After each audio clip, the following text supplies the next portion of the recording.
My daughter's neighbor said, "Stop." As I opened the door, my heart sank at what he told me. I held the little cardboard box against my chest as I climbed the short walkway to my daughter's front door.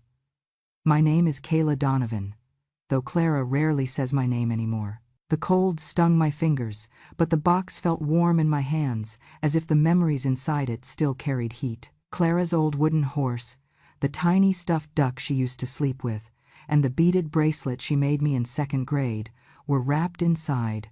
I thought maybe, just maybe, my grandson would want to touch something that once belonged to his mother when she still loved me.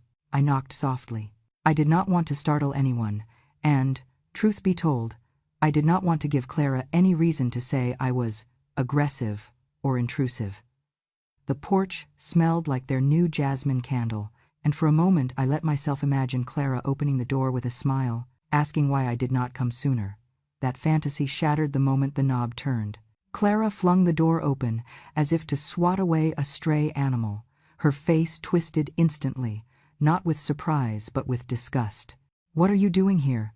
You could at least call first," she snapped while scanning the neighborhood, as though horrified someone might see her own mother standing at her doorstep. I opened my mouth to answer, but she kept going. "Do you have any idea what the neighbors think when you show up like this? You always look like you walked straight out of a thrift store dumpster." She said it loud, far louder than she needed to, and I saw her eyes flick sideways toward Rory in the living room. She wanted him to hear, she wanted him to applaud. I kept my voice calm, soft, the way mothers do when they hope softness can fix what shouting never did. "I just came to bring something for the little one." And I baked some. It had been nearly 3 months since I last came by, but Clara acted like I showed up at her door every week. "Oh, God," she groaned and pushed her hair back. She brought more of her weird homemade stuff. "Rory, I told you she would show up unannounced like always. Probably wants money. Or maybe she wants to stay for dinner and pretend she belongs here." Rory walked over, wiping his hands on a towel like he had just finished dealing with something unpleasant. He looked at me from top to bottom, slowly, intentionally, the way people check the expiration date on milk they already know is spoiled.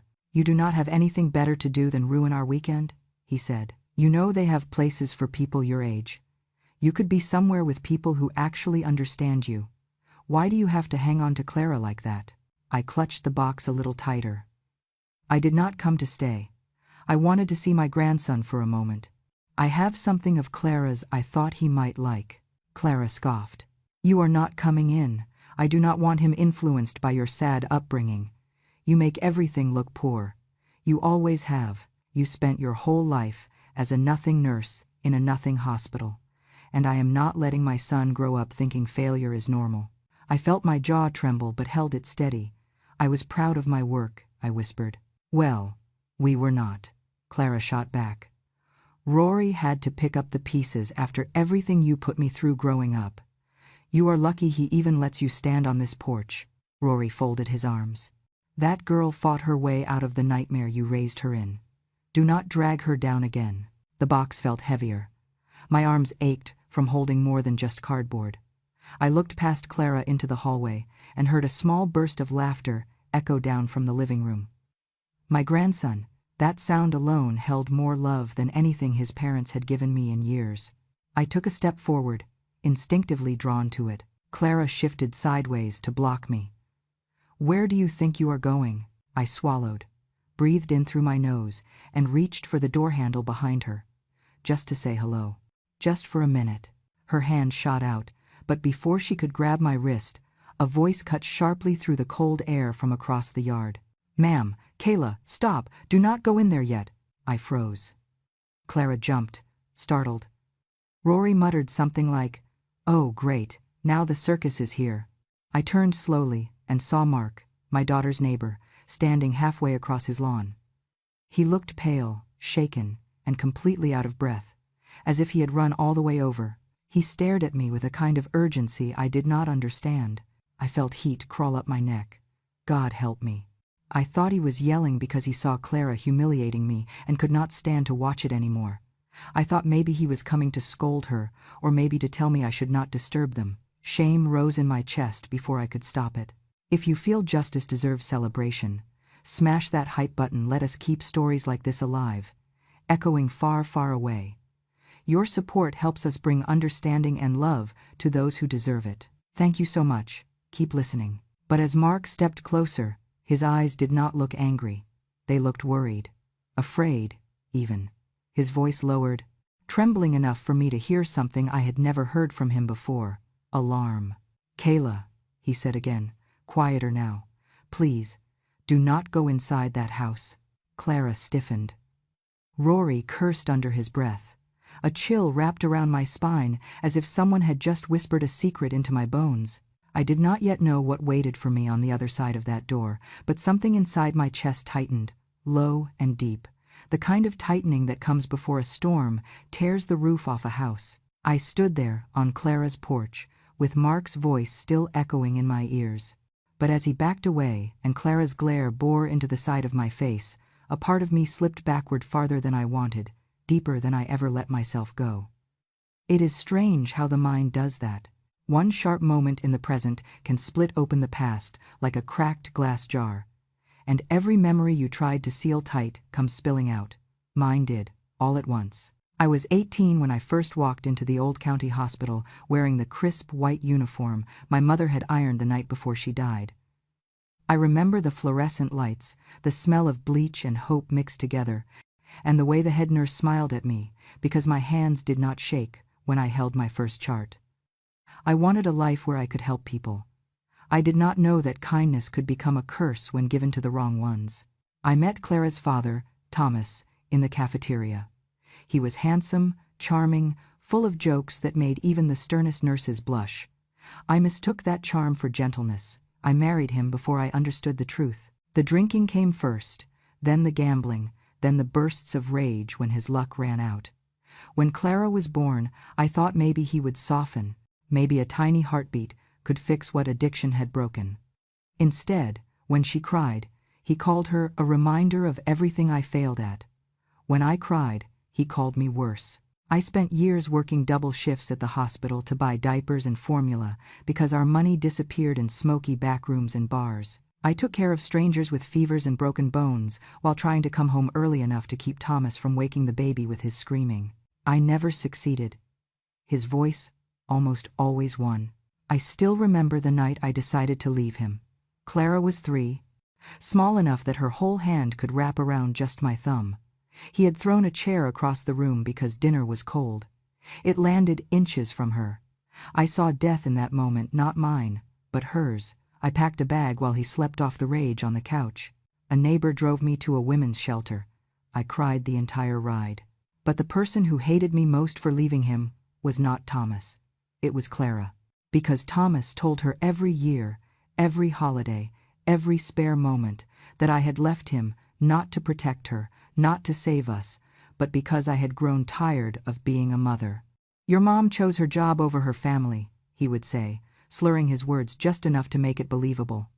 "She did not love either of us enough to stay." Children believe what they hear most often, not what is true. By the time Clara was a teenager, she no longer remembered the broken bottles or the dents in the drywall. She remembered only that I worked nights and slept in the day. She remembered that I missed her school plays because I was in the emergency room trying to keep someone else's child alive long enough for their mother to arrive. She remembered that I smelled like antiseptic, that I wore scrubs instead of pretty suits like the mothers of her friends, that I packed her lunches in reused containers instead of store-bought boxes. She told her friends, "My mom is a night nurse. She never has time for me. She chose strangers over me. Never mind that my paycheck covered her asthma medication. Never mind that I skipped my own meals so she could have fruit in her lunchbox." To Clara, sacrifice looked too much like neglect, and when she met Rory in college, the bitterness in her finally found someone eager to feed it. Rory whispered poison into her ear. "Your mom stayed small because she was not smart enough to be anything else. She works because it is all she has. You grew past her. You do not owe her anything."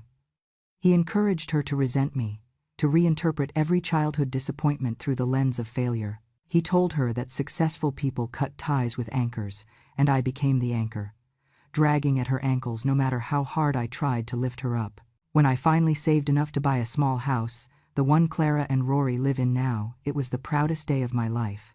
30 years of double shifts, of sleeping on fold-out chairs during breaks, of scrubbing dried blood off my uniform with cheap bar soap, and at last I had a place that was mine. When Clara got married, she and Rory struggled with rent, so I told them the words I thought any mother would be proud to say. Move in, treat it like your home, pay me when you two get settled. I did not ask for rent. I did not ask for deadlines. I only asked for honesty. They paid me back with silence, and then lies. To their friends, Clara always said, "We bought our house early, we are doing well." My mother never helped me with anything. The first time I heard her say that was by accident. She was sitting on the porch with a friend, laughing over cheap wine, and I had stepped outside to get the mail. I froze when I heard, "My mom? Please." She loves to pretend she suffered for me. She did nothing. I built my life myself. I stepped back before she saw me, clutching the envelope so hard it tore under my fingers. Those words were the first crack in something inside me. They should have warned me about what she would one day become, but love makes fools of women my age. We keep believing our children will come back to us if we just stay quiet long enough. Standing on her porch now, with the cold biting deeper and Mark's voice trembling behind me, all those memories lined up like ghosts. I looked at Clara's hard eyes and Rory's smirk, and for a moment, I wondered if maybe they were right. Maybe I had failed in ways I could not see. Maybe love was not enough to undo all the hurt. Maybe I truly am a burden, I thought. And that thought settled like a stone in my stomach. Then Mark called again, louder, clearer, as if fighting something bigger than fear. "Kayla, please. I mean it. Do not go in yet." His voice pulled me back into the present. I turned toward him, the stone in my stomach beginning to crack, replaced by something else, something sharp and rising. I did not know it then, but everything that would shatter my world was waiting just beyond that threshold, and everything that would save me was standing right there on the lawn, begging me not to take another step. I clenched the box tighter, felt the edges dig into my palms, and whispered to myself, barely audible, "I have to know the truth." And with that, I stepped off the porch, heading toward Mark's house, my heart pounding like a warning bell I wished I had heard sooner. Mark's house felt different the moment I stepped inside, not because it was messy, with shoes left by the door and unfolded laundry on the couch, but because it was warm, lived in, safe in a way Clara's place had not felt in years. I stood in the entryway, clutching my box, unsure whether to sit or run back home and pretend none of this was happening. Mark motioned me toward the table where his laptop waited, the screen already glowing. His hands trembled as he reached for the trackpad. "I need you to prepare yourself," he said quietly. "What you are about to see, it is not easy." I tried to slow my breathing, but my pulse thudded in my ears. "Mark, please just tell me," I whispered. "Is my grandson—" He shook his head. "It is better if you see it with your own eyes." He clicked play on footage from one of his indoor security cameras facing the shared yard. There was Clara, in the frame, dragging her son across the living room by the collar of his shirt. The fabric bunched against his throat, his legs kicking helplessly as she hauled him over the hardwood. She looked nothing like the daughter I had raised. Her face was twisted, feral, sharp with a rage I did not recognize. "Stop crying," she snapped in the video. "You want the neighbors thinking your grandma is some crazy old bat? Keep going, and that is exactly what they will think." Before I could process the words, she grabbed a dirty dishcloth from the counter stiff, probably sour from bleach, and shoved it into his mouth. My grandson choked, sputtering, his small hands waving in panic. I felt my own stomach twist violently. Then Rory entered the frame. He knelt beside the boy, gripping his wrists tight enough to make him go still. His voice was calm, almost instructive, which somehow made it worse. "Listen carefully," he said. "If you cannot be quiet, Grandma will get taken away. Do you understand? They will put her in a home for people who have lost it, and it will be your fault." The screen blurred for a moment as my tears welled, but I forced myself not to look away. I needed to know exactly what had been happening under the roof I paid for. My whole body shook, not from age but from something deeper, older grief, fury, disbelief coiled together. Mark paused the video when my hand flew to my mouth. "There is more," he said softly. "I am so sorry, Kayla, but you need to see the rest." Before I could speak, he opened another file. This one was even more horrifying. Clara and Rory were standing over the boy as he knelt on the floor in front of them. His face was blotchy from crying, his little shoulders trembling. Clara forced him to reenact a fall, positioning his arm awkwardly, as if he had tripped. Rory crouched beside him, holding his phone like a microphone. "Who pushed you?" he asked loudly. The boy whimpered. Rory repeated the question, sharper this time. "Who pushed you?" The child's voice cracked as he whispered, "Grandma." Clara nodded approvingly. "Good. Again. Louder. And stop crying like a baby. You will thank me for this one day when your life is better because we removed her." The words hit me with a force I did not know language could carry. Mark swallowed hard. "There is an audio file too," he said. "I found it by accident. My outside mic picked up their argument last week." He clicked it. Clara's voice came first flat, icy, calculated. "Mom is old. All I have to do is tell the doctor she is confused, yelling at walls, forgetting where she is. They will believe me in a second." Rory's reply came with a humorless chuckle. "Once she gets admitted, it is over. Her accounts, the house, everything falls under your guardianship." Done. Guardianship. They were planning to erase me legally. Mark reached behind him and pulled a crumpled paper from the recycling bin. "I found this about an hour ago. I think they tossed it without realizing a copy was still here." It was a photocopy of a legal petition to declare me mentally incompetent. Clara had filled out most of the form, naming herself as my sole guardian. The signature at the bottom belonged to a doctor I once worked with, but the handwriting was off. Jagged. Wrong. "That signature is fake," I whispered. My hands began to shake badly. "I know his handwriting. I trained under him for a decade." Mark nodded. "I thought so. I am sorry, Kayla." He fumbled with his phone and pressed play on one last audio clip. Rory's voice came through, darker than before. "We just need one more incident, something convincing. One fall down the stairs and the doctor will sign anything." Clara laughed quietly.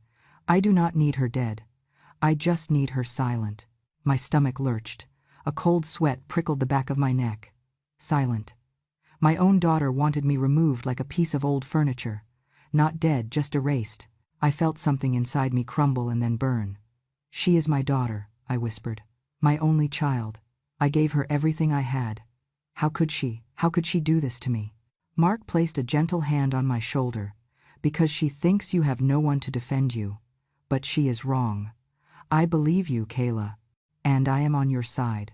For a long moment I could not speak. I just stared at the frozen frame on the laptop screen, my grandson looking out the window, eyes wide and pleading, like he was searching for someone who would save him. The ache in my chest grew until it became a single, focused truth. I had spent my whole life staying quiet to keep peace, but there was no peace left to keep. I wiped my eyes slowly, drew in a breath that felt both broken and brand new, and said the words that would change everything. "I will not stay silent anymore."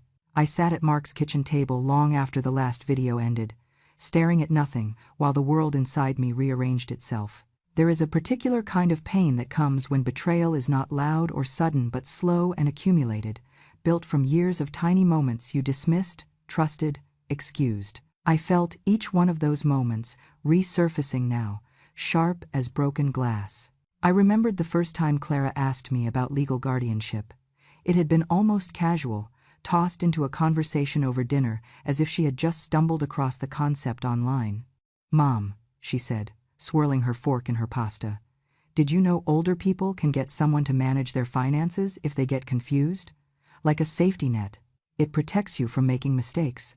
I laughed, thinking she was just worried because I had turned 60. I told her I was fine and changed the subject. At the time, her tone seemed harmless. Now the memory tasted poisonous. A few months after that, she brought up banking forms. "Some people my age help their parents with their accounts," she said. "Just a simple authorization. It makes everything easier." I brushed that aside too. I thought she was being responsible. I thought she was thinking about my comfort. That is the thing about mothers, we interpret our children's intentions through love, even when they hand us a dagger. Then there was Rory. He always positioned himself as the helpful son-in-law. "Let me look at your insurance papers," he offered once, smiling warmly. "These things get confusing. You need someone younger to walk you through them." He sat beside me, pen in hand, flipping pages I never fully understood, pointing to lines and telling me where to initial. He made me feel grateful for his kindness. But sitting now in Mark's kitchen, I realized I had been signing things without asking enough questions. I had trusted him because he was family. I had trusted him because I loved Clara. Mark pulled me back into the present with a heavy sigh. "There is something else you need to know," he said, rubbing a hand across his forehead. "Something I have seen for months, but I did not put it together until now." I looked at him, bracing myself. "Clara has been leaving the boy with different neighbors from time to time," he said. "Nothing wrong with babysitting, but the way she talks when she drops him off, it is concerning." He hesitated before repeating her words. "She said to one neighbor, 'If anything happens, I will say my mom hurt him.' People always believe the elderly lose control." A cold dread climbed up the back of my neck. "She said that?"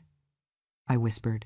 Mark nodded, and more than once, like she was laying a foundation, preparing people to believe her if she ever needed a story. It hit me then, not just the betrayal of what she had done recently, but the long trail of smaller betrayals that led here. Years of Clara shaping the world into a place where I would always be the villain. She had not just grown to hate me, she had groomed a narrative strong enough to erase me. Another old memory surfaced, one I had buried so deeply I could still smell the dust on it.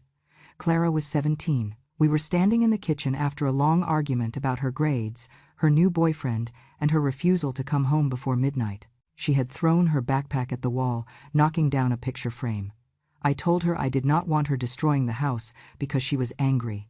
She screamed, then shrill, ferocious, eyes filling with a hatred I could not comprehend. "I wish you were dead," she shouted. "Then I would not have to carry your stupid last name around like a curse." I remembered the way my heart clenched, the way I told myself she was just emotional, just overwhelmed, just a teenager. I told myself she would grow out of it. But the truth was different. She had not said those words because she was young. She had said them because she meant them. The evidence was sitting now in Mark's trash and on Mark's laptop. As these thoughts swirled, I felt my chest tighten with something heavier than grief. It was the realization that I had allowed my daughter to slowly chip away at my dignity because I believed a mother's job was to endure. I endured insults, cold shoulders, dismissive remarks, disrespect disguised as jokes, accusations disguised as concern. I endured because I thought love required patience. I thought enough patience could heal anything. But patience cannot fix someone who sees your love as weakness. Patience cannot stop a daughter determined to turn you into an obstacle. And patience certainly cannot protect a grandchild trapped in a house where manipulation is the family language. A deep, cutting shame washed over me. "How could I have missed all this?" I whispered. "How could I not see what she was turning into?" Mark shook his head. "Mothers do not look for monsters in their children, Kayla. They look for hope. Hope. I used to have so much of it." I pressed my palm against the table to steady myself, feeling the cool wood under my skin. Inside me, something was shifting slowly but with certainty. A woman can only be broken so many times before the pieces rearrange into something stronger, something sharper. I thought of my grandson's terrified eyes on that video. I thought of Clara laughing about silencing me. I thought of the forged signature, the planned fall down the stairs, the lies she planted around the neighborhood. The love I still held for Clara did not disappear, but it changed shape. It hardened into resolve, painful, necessary, unmistakable. If my daughter had chosen to see me as an enemy, then I would protect myself and that little boy the way one protects themselves from an enemy, with clarity, with strength, and without apology. I rose slowly from the chair, my voice barely above a whisper, but steadier than it had been in years. "If she wants a fight," I said, "then I will give her one. Not as her mother, not anymore, but as someone who will not be erased." It was the first time in my life that I stopped choosing to be the victim. And it was the moment my fight truly began. Mark drove me to the attorney's office the next morning because my hands were shaking too much to hold the steering wheel. I kept telling him he did not need to come, that I could manage on my own. But he insisted. "You should not have to do this alone," he said. The truth was, I had spent my whole life doing everything alone. Leaving a violent marriage, raising a child on a nurse's salary, buying a house, one exhausted shift at a time. But sitting there in the passenger seat, watching the city blur past, I felt the strange weight of finally being supported by someone not out of obligation, but humanity. The lawyer's office was small, tucked between a bakery and a dentist, the kind of place most people would walk past without noticing. But the woman waiting inside, Miss Hastings, had the presence of someone who did not miss a single detail in life. She stood the moment we entered, her gray blazer sharp, her eyes sharper. "You must be Kayla," she said, extending her hand. "I am very glad you came in." I lowered my gaze, ashamed. I never thought I would be here to talk about my own daughter. She guided me to a chair. "Let me make something very clear before we begin," she said, her voice calm but firm.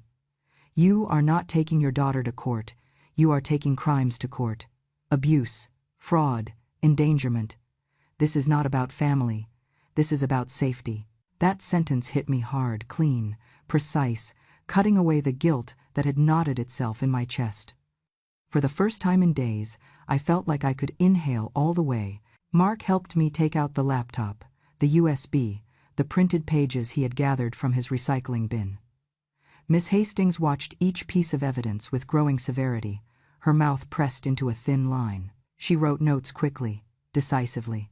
"The camera footage is strong," she said. "The audio proves intent.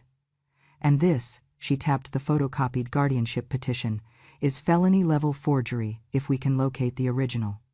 With this combination, we have grounds for emergency intervention." "Intervention?" I asked. She nodded. "We involve both law enforcement and child protection services. Your grandson's safety takes precedence over everything else. We do not give Clara and Rory a chance to hide evidence or rehearse a lie. We catch them unaware." My throat tightened. "Will Clara go to jail? If the court finds her guilty?" "Yes." I stared at my wrinkled hands. I had brought this child into the world. I had loved her through poverty, sickness, heartbreak, and rebellion. And now I sat in a lawyer's office, preparing to hand her life to the justice system.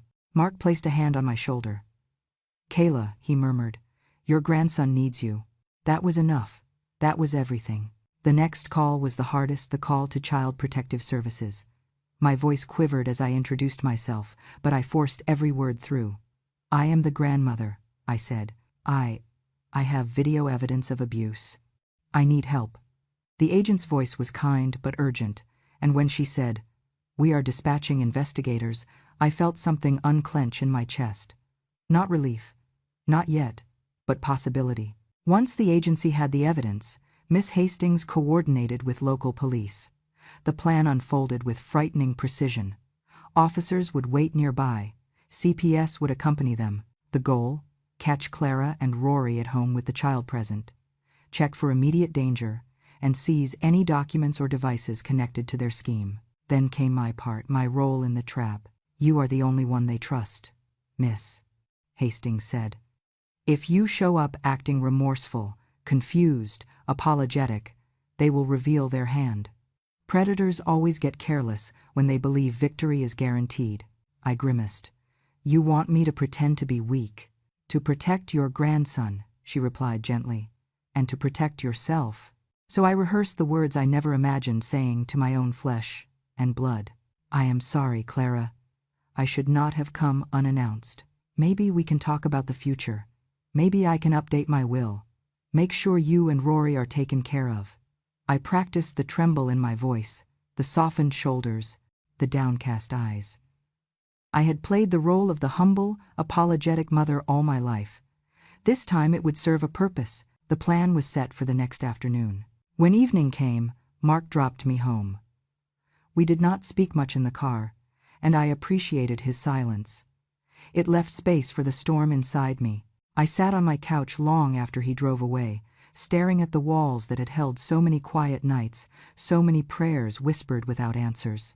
I pulled out a framed picture from the shelf, my grandson, at his last birthday, frosting smeared across his cheek, his smile bright enough to warm a room.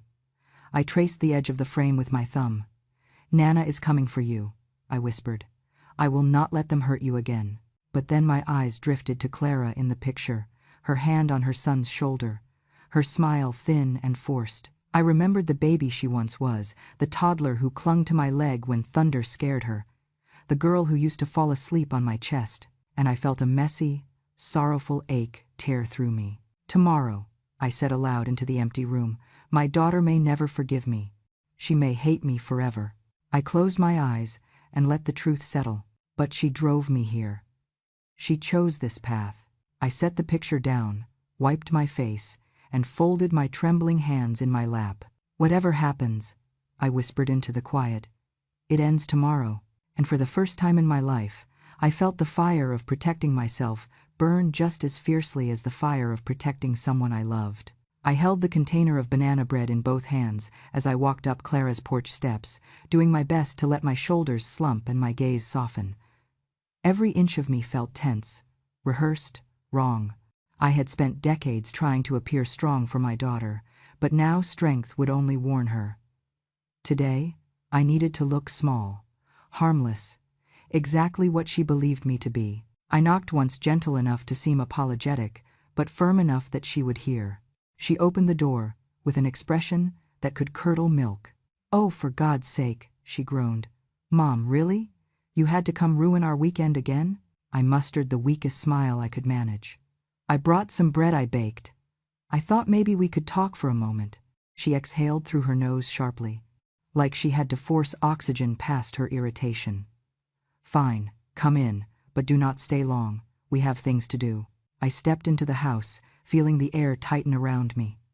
On the dining table, Rory sat in front of a neatly arranged stack of folders and official-looking envelopes. He did not hide them. He looked almost proud, as though paperwork itself gave him a sense of power he had never earned. My heartbeat thudded. Those were the documents, the guardianship petition, the forged signature, the plan to erase me from my own life. I recognized the manila folder, the thick packet clipped together with a black binder clip. They were preparing to turn everything in, right on schedule. Rory leaned back in his chair, eyes glinting with superiority. "Well, look who decided to behave." He nodded at the bread in my hands. "Trying to make peace with baked goods?" I swallowed. "I just wanted to say I am sorry for upsetting you both. I know I can be difficult sometimes," Clara snickered. Understatement of the century. I let the words land without flinching. That was part of the game. "I have been thinking," I said gently, stepping a little closer to the table. "Maybe it is time I put things in order. My will, my accounts. If it would help you manage things for me down the line, I could sign whatever you need." Their reaction was instant, like striking a match in a room filled with gasoline. Clara's face lit with triumph. She turned to Rory, whispering loudly enough for me to hear. "See? I told you. She is finally getting senile. One more nudge, and she will sign anything." Rory smirked and pulled one of the folders toward him. "Since you brought it up," he said, "we actually have some documents ready. Just routine things to make sure you are taken care of." Taken care of. My stomach twisted. He opened the folder and spread the papers across the table like a dealer setting down cards. "This," he said, tapping the top page, "is how we are going to look after you properly." Right then, 3 thunderous knocks shook the front door. Clara jumped. "What the?" The door swung open before she could finish. Uniforms filled the doorway, 2 police officers, a CPS investigator, and behind them, calm and unreadable as stone, Miss Hastings. The room snapped into chaos. "Clara Jameson?" one officer said, holding out a document. "We have a warrant to conduct a welfare check on your son, as well as investigate reported abuse and potential fraud against an elderly family member." Clara's jaw dropped. "What? No, no, no, this is insane. Mom, what did you do? Did you seriously call the police on us?" She whirled toward me, eyes blazing. "You are a traitor." A pathetic, lonely traitor. Rory vaulted to his feet, knocking over his chair. You cannot just barge in here. You have no right. We have full legal authority, the officer replied calmly. Step aside, sir. The CPS worker was already moving through the hallway. Clara ran after her, shrieking, You will not take my son. He is fine, everything is fine. But the truth was hiding in the bedroom closet. The investigator found him curled in a ball inside, clutching a stuffed bear by the ear. His cheeks were wet, his hands shook. When the door opened, he flinched so hard he hit the back wall. The worker knelt gently, whispering to him, guiding him out with soft words and a blanket. Clara collapsed to her knees. No! Baby, come here! Come to mommy! He turned his face into the investigator's shoulder and sobbed. I felt something inside me tear clean in half. Meanwhile, the officers searched the house. They seized the laptop, the hard drive, the printed guardianship documents, comparing the forged signature to the photocopy Mark saved. It did not take long for one of them to say, This is enough for probable cause. Rory snapped, You cannot take our property. He lunged toward one of the officers, chest puffed like an angry dog. The response was swift. His arms were twisted behind him, and metal cuffs clicked around his wrists. You are under arrest for obstruction and resisting law enforcement. Clara screamed. Rory, do not touch him. You cannot arrest him. Mom! She turned on me, hair wild, face blotchy, voice cracking with rage. You did this, you miserable old witch. You will die alone for this, alone and forgotten. No one needs you. No one ever did. I looked at her for a long, silent moment. My daughter, my blood, the baby I once held to my chest, the woman who had become a stranger. When I finally spoke, my voice came out low but steady. Today, Clara, I simply chose not to let myself or my grandson die slowly inside your cruelty. Her eyes widened, as if the words struck her harder than any slap. The officers guided her out. Rory followed, cursing and thrashing. My grandson watched them go with wide, fearful eyes, clutching the stuffed bear like it was the last safe thing in his world. And in that moment I understood. Something had ended today. But something had also begun. The courtroom smelled faintly of old carpet and dust, the kind of scent that clings to community buildings that have seen too many broken families pass through their doors. I sat at the petitioner's table beside Miss Hastings, hands folded neatly in my lap.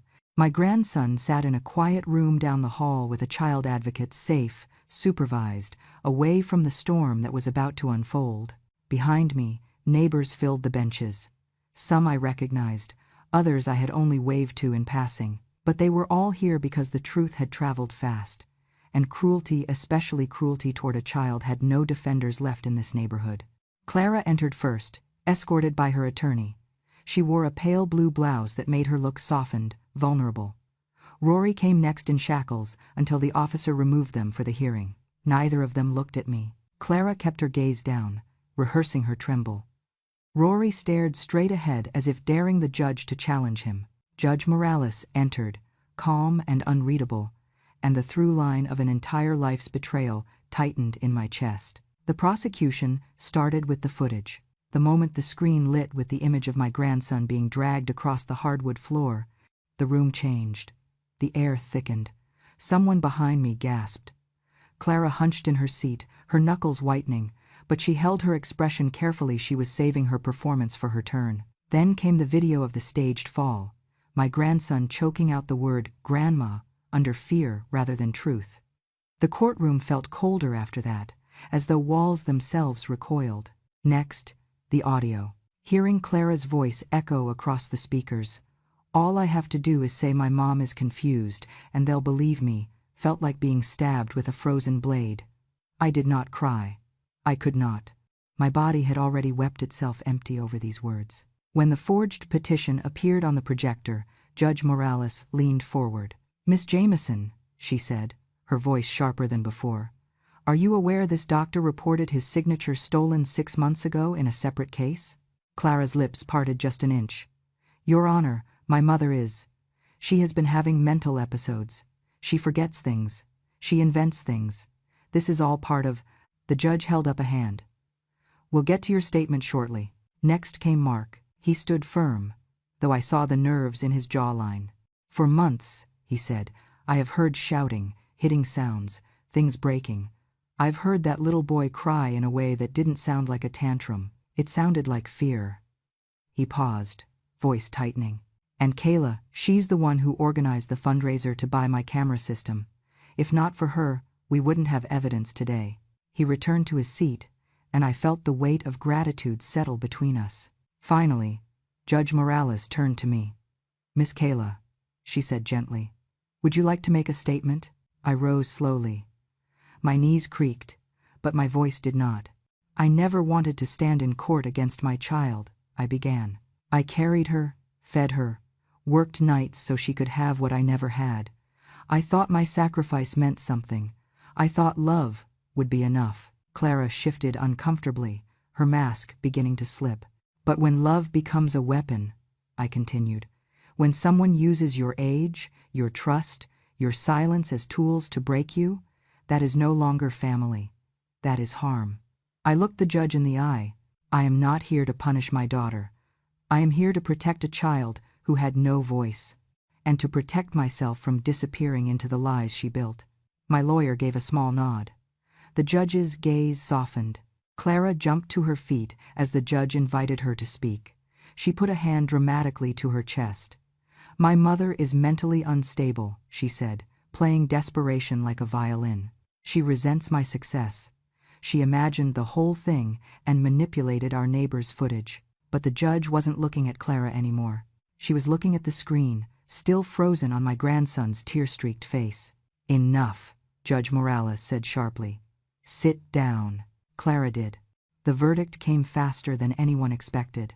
"For the charges of child endangerment, emotional and physical abuse, and fraud," Judge Morales said, her voice firm and resonant, "I find Clara Jamison guilty." Clara let out a strangled sound, not quite a cry, not quite a denial, but something raw and feral. "For aiding and participating in abuse, as well as resisting law enforcement," the judge continued, "I find Rory Jamison guilty." Rory slammed his fist on the table. "This is ridiculous. She planned this. They all planned this. Remove him," the judge ordered calmly. 2 deputies escorted him out as he shouted. Next came the rulings that mattered most. "Custody of the minor child will be transferred immediately to his grandmother, Kayla Donovan," she said, under monitored check-ins from CPS. "All indications show this placement is not only safe, but necessary." I closed my eyes, breathing in the first true moment of hope in months. "And regarding property disputes," the judge continued, turning pages, "the court reaffirms Miss Donovan's sole ownership of the residence in question. Given clear evidence of attempted financial coercion, Miss Jamison's rights to contest the property are suspended for a minimum of 7 years." Clara collapsed into her chair, shoulders shaking not from remorse, but from losing control. Court adjourned. I had barely stood before. I felt a small pair of arms wrapped tightly around my leg. My grandson, the boy they had weaponized, threatened, manipulated into lies. He pressed his face into my skirt, trembling. "Nana," he whispered, "I didn't mean what they made me say. I knew you didn't do those things. I'm sorry. I'm so sorry." I knelt and held him, kissing his hair. "You never have to apologize for surviving," I said. My voice cracked for the first time that day. Outside the courthouse, Mark waited. Neighbors clapped my shoulder with quiet whispers of support. Someone handed me a slip of paper with a link to the GoFundMe they had created to renovate my house, fix the broken porch steps, and replace the locks Clara and Rory had ruined. Community compassion, unexpected, overwhelming, wrapped itself around us like sunlight after weeks of storms. Weeks later, my house felt like a different world. Fresh paint, new lights, curtains that fluttered gently in the breeze. My grandson sat on the floor, coloring, humming to himself, safe, unafraid, whole. I stood in the hallway holding an old photo of Clara when she was 5, missing her front teeth, her smile bright with innocence she had lost somewhere along the years. I touched the frame lightly. "I didn't win against you," I murmured. "I won against the fear you put in me. The fear that kept me quiet. The fear that kept me small." I placed the picture back on the shelf. Then, in the soft, steady voice of a woman who had finally stepped out from under decades of shadows, I said, "Revenge isn't about hurting them back. It's about finally choosing yourself when they never did." And that, my dear listeners, is how a quiet old woman finally found her voice after a lifetime of being talked over, stepped on, and pushed aside, not with shouting, not with revenge dipped in bitterness, but with truth, the one thing time cannot bury. If you stayed with me through all the twists, the heartbreak, and the long road toward justice, thank you. Stories like mine aren't easy to tell, and they're not always easy to hear, but they matter, because somewhere out there, another grandmother is sitting alone in her kitchen, wondering if anyone will ever believe her side of the story. So if you felt something tonight, anger, hope, strength, maybe a spark of your own courage, then do me a small kindness. Hit that subscribe button for Grandma True Stories. Help keep these stories alive. Help them travel farther than the people who tried to silence us. And help remind the world that age does not make us weak. It only makes our memories sharper.